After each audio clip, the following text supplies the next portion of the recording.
Hello guys, may papakita akong dalawang senaryo sa inyo is isa sa mga palatandaan ng isang mandirigma dito sa Macau is ito.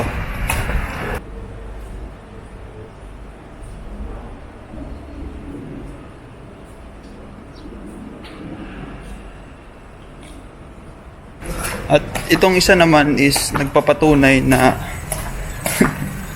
ayan, may mga trabaho na to pag ganito yung nakasalubong mo. Ito guys.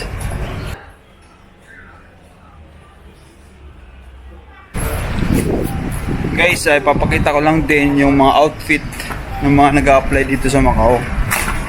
Diba? Ganito lang kasimple yung mga nag-a-apply dito sa Macau guys. Panoorin nyo para may idea kayo. Ganito lang mag-apply sa Macau.